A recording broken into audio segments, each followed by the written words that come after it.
Ndewo n'ụmụ Igbo ndị ọma njem ọnụ, ekenekwa m unu. Aka bụkwa m onye nke gị nwada gbara ọma ụzọ mmiri. Echefukwana na abụ onye mgbasa ozi ọma ọdịnala Igbo, bụrụkwa dibịa Igbo. Anyị na-agbasi afọ ike, anyị na-alụkwa ọrụ mmụọ dị iche iche. Anyị na-enyere ụmụ Igbo aka ịmara eziokwu gbasara ọdịnala, maka na ọdịnala bụ ụzọ ndụ n'ụzọ eziokwu.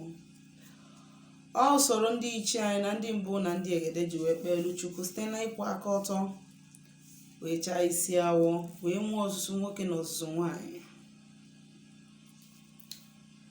Wee na-asịkwa na tata bụ afọ ga-amara anyị mma. Afọ ya fọtara anyị ndụ, fọtara anyị udo, fọtara anyị agam n'iru, ihe akụ akụ na ihe enwe enwe. Anyị sikwa nnọọ ọfọ na obu ka ijide ji wee waa na onye ọbụla na-achụ anyị nwa ada na ejima ọfa na ha kwa n'ụzọ onye n'okwu ndị Igbo. Wee sị na onye ọbụla na-achụ anyị nwa ada, ọ bịara igbu anyị ga-egbu onwe ya. Onye ọbụla si na ya ama mpụta ife na onye ha ya pụtara ife. Onye ọbụla si na ife ọma anyị karịrị anyị, ya were na zee mmeri. Onye ọbụla si na udo anyị karịrị anyị, ihe ọma emekwana na ndụ ya. Onye ọbụla si na ya ama njere obodo n'ala obodo, na ọ ya ewere na zeelu mmiri. Onye ọbụla si na ụgbọ anyị ama mgba, na ọ ya nọ ofu ebe. Wee na-ekwubi okwu udo n'isi anyị n'ofu n'ofu. Wee na-asị na aka ọbụla na-ama nzu ga na-amata ihe ọma, aka ọbụla na-ama nshi ga na-ama ọnwụ, aka ọbụla na-ama edo na udo ga-adịrị ya n'ọfọ ngọrọ. Otu nsi kwuo ya ka ọ ya esi dị. Tata ụbọchị afọ, ụbọchị nkwọ, ụbọchị eke, ụbọchị orie, afọ na-anọ n'ụbọchị na-anọ ise. Ndewo n'ụmụ Igbo ndị ọma njem ọnụ, abịakwana m ọzọ n'ịga n'iru ihe gbasara ntụziaka ọdịnala Igbo. Ịgakwa n'isiokwu nji maka ya wee bịa tata bụ afọ, ihe gbasara ọlta ka nji maka ya wee bịa. Ihe gbasara ọlta ka nji maka ya wee bịa. And agba nke nji maka ya wee bịa bụ etu ị ga-esi wee bugharịa ọlta gị. Enwere ọtụtụ ndị wu ebe ha nọ currently bụ ebe ha kwụrụ ụgwọ ụlọ, ha bi dịka tenant, ha bi dịka onye ọbịa. Mana enwere ike ihe mee ha chọọ ịlụ ụlọ nke ha, ha alụsi anya wee chọọ ibugharị mmụọ.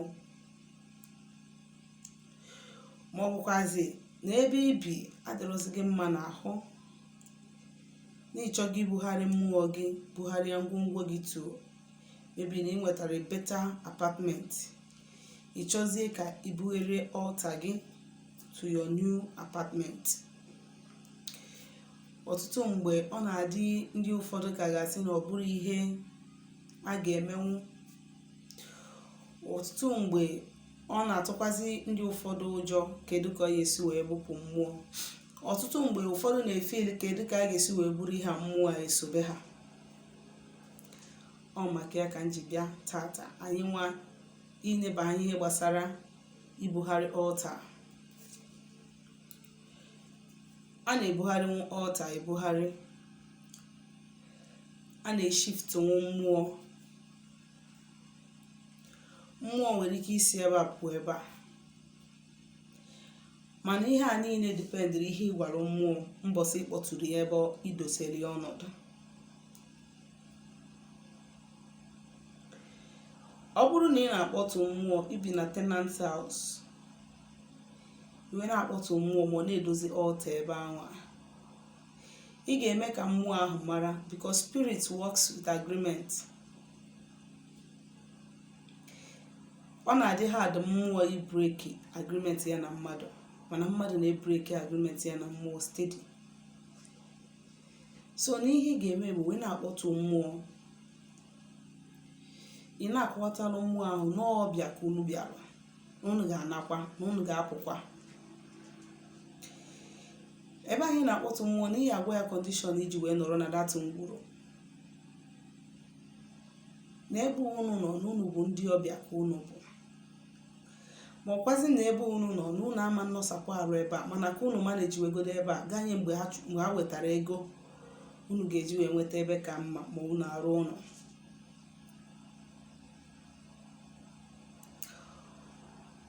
Mana ọ bụgodoro uri na ikwuru ihe dị ụta mbọsị ịkpọtụrụ mmụọ, nsogbu adịghọ. Ọ bụ na ị nwere ebe ọfụrụ ị nwetalụ and ị chọrọ ibu mmụọ gị na ha nọ wee jee na ya bụ ebe ị nwetara ebe ọfụrụ ahụ, ọwụ nọ ịlụrụ alụ, ọwụ ebe ibi tenant, ihe ị ga-eme ebu 7 days before ị pụọ, ị ga na-eji ọjị na-agwa mmụọ ahụ. Like mmụọ mbọsị mbugharịrị agwụ m, I even told them even a month before ka m bido gwaba ha, but at least minimum of 7 days ka ị ga-eji wee gwa mmụọ na ịpụtago n'ebe ị na-eje kịta bụ ebe unu ga-enwezi, ọ bụ na ebe unu ga-enwe permanent ọnọdụ, ịgwa ya na ebe ọ ga-enwe permanent ọnọdụ. Ọ bụrụ na ebe ọ ya bụ unu adị more comfortable wee na-achọkwa permanent ọnọdụ, ịgwa ya na ebe unu ga-anọgodo for temporal wee na-achọ permanent ọnọdụ.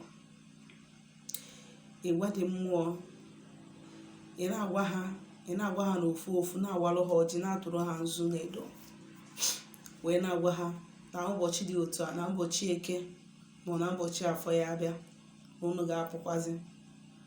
Ọ bụrụ na echi ka unu ga-apụ, ihe awakwalụ ha ọjị tata wee gwa ha sị ya na echi niile kwa ka unu ga-apụ, unu ga-ahapụzikwa ebe a gaba ebe nwaanyị gwara ha. O wee lụzie that day,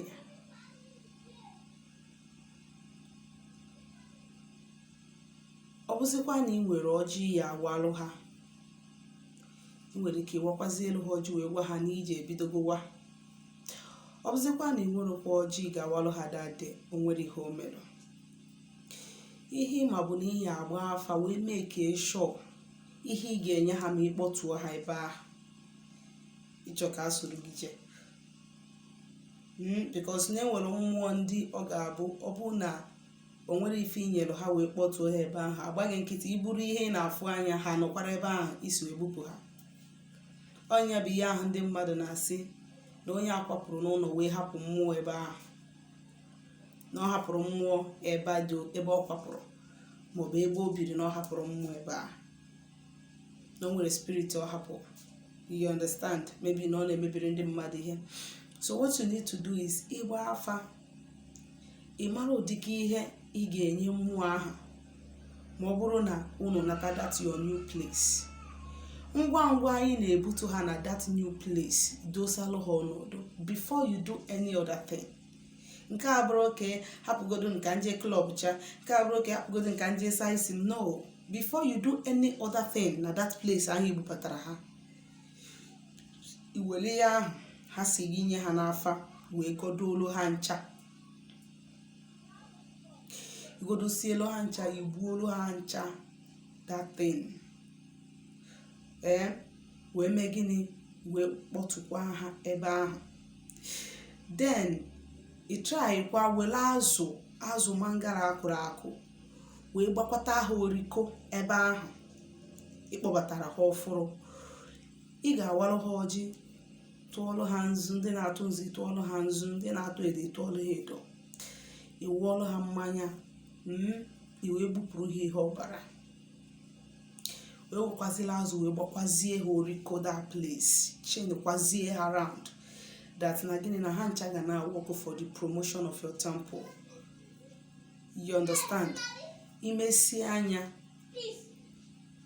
isikwazi ihe ọbụla igburu ha, you come and serve. The reason why o ji abụ ebe ahụ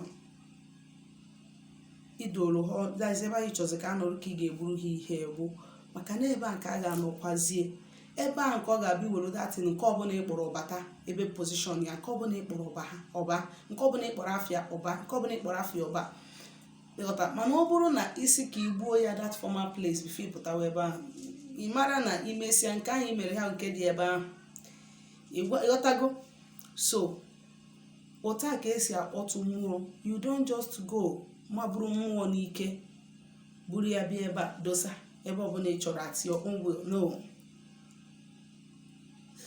you don't do that. And you don't just at the same time ịchọ ịkwapụ mmụọ ị na-atụ egwu. No, ihe niile n'ọdịnala Igbo nwere usoro. Nke ọbụla ijiri usoro dị perfect wee mee ịgafegoro.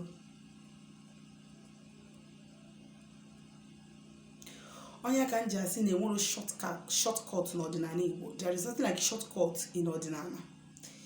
Ige nke ọbụla nwere usoro, isi usoro ya, meela ya usoro ya, mee ya kpaa na kpaa na ọfọ iwee nweta ihe ị chọrọ. Echefukwana na aka bụ m onye nke gị, nwada Agbarọma Ụzọ Mmiri, onye mgbasa ozi ọma ọdịnala Igbo, bụrụkwa dibịa Igbo. Ọ bụrụ na ọ nwere ajụjụ ị chọrọ ịjụ m gbasara ọdịnala, biko nụ jụọnụ m. Ndị na-akpọ m na fon agwa m ihe ọzọ, biko na ana m ayọ unu ayọ. Ọdịnala Igbo ka m ji maka ya wee nọ na this platform. Biko nụ dere m ozi na my WhatsApp number na 07037311163. Ka m nyelu gị aka, ya gazie.